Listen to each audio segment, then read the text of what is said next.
Bonjour à tous, je suis très ravie d'accueillir aujourd'hui au Salon Hoche Bruno Cambounet, directeur marketing des produits digitaux chez Sopra Banking Software, qui est partenaire de la 3e édition du Participe Digital Tour. Bonjour Bruno. Bonjour Saltana. Alors j'ai 3 questions à te poser, notamment la première, quels sont les challenges dans le milieu financier ? Moi j'ai envie de dire que les challenges dans le milieu financier, ils sont de plusieurs ordres.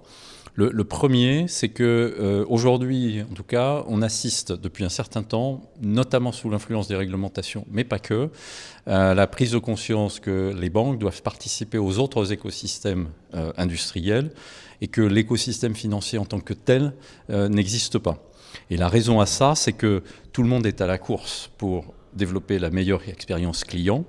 Et la meilleure expérience client, elle se fait par rapport aux préoccupations des clients et non pas par rapport aux problématiques financières. Le deuxième challenge, c'est que les banques et le secteur financier, en gros depuis les crises de 2008, se retrouvent dans une situation où les flux financiers ou le produit net bancaire réduit, parce que les mannes classiques qui viennent du crédit et des paiements se réduisent. Autrement dit, le challenge pour les banques, c'est de se réinventer pour trouver des nouveaux gisements de valeur. Et là-dessus, il y a finalement plusieurs façons de faire. Et c'est assez compliqué, parce qu'en même temps qu'ils vivent ça, ils vivent également une révolution qui provient du monde des technologies plutôt, ce qu'on appelle le digital, la révolution digitale d'une manière générale.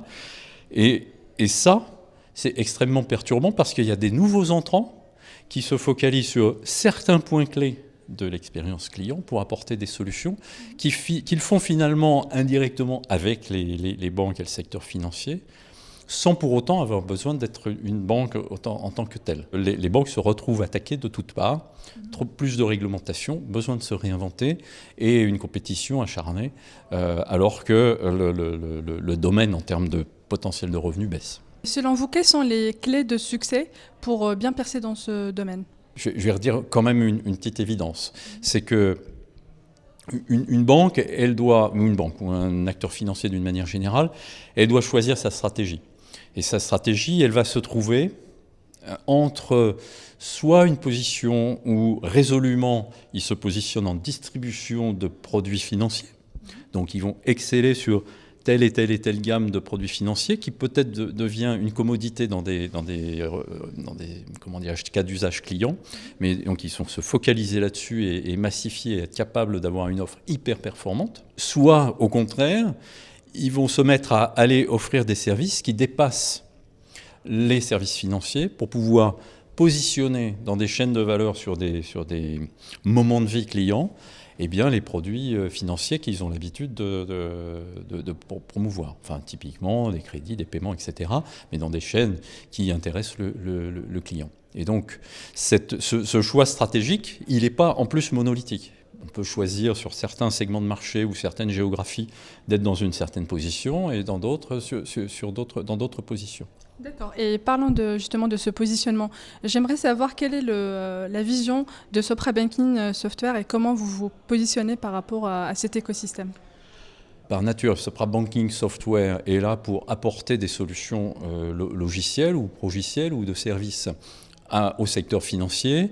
Donc depuis maintenant 3 ans, on a développé un concept qui s'appelle Digital Experience Platform, qui est là pour avoir une couche, une espèce de middleware de services qui permettent à nos clients de mieux adresser en fait les préoccupations de leurs propres clients. Autrement dit, d'être capable de créer des parcours clients innovants, tirant parti d'autres services, et tout ça à la main de nos propres clients, justement pour qu'ils puissent adresser les challenges qu'ils ont de se positionner soit en tant que producteur de services, soit en tant qu'agrégateur de différents services, et là en étant capable d'aller au-delà. Notre plateforme, elle est là pour mieux engager les clients, mieux proposer des services, alors sous forme d'API de services, on parle beaucoup de microservices, et à la fois des technologies et un concept, donc la capacité d'offrir des services finalement élémentaires, à la main de notre client pour pouvoir les relier entre eux, les combiner et les agréger dans des parcours clients qui, eux, vont devenir innovants parce qu'ils vont être développés finalement avec les clients de nos clients. Donc on est dans du B2B2C, enfin on est dans du B2B. Alors le C peut être le client final, ça peut être des pros, ça peut être des entreprises, peu importe, mais on est là pour aider nos clients bancaires à se transformer en tirant parti de l'écosystème. Et c'est le rôle de cette plateforme. Ok, super, j'étais très ravie de m'entretenir avec toi Bruno. Et puis Merci. à très bientôt. Merci Safia.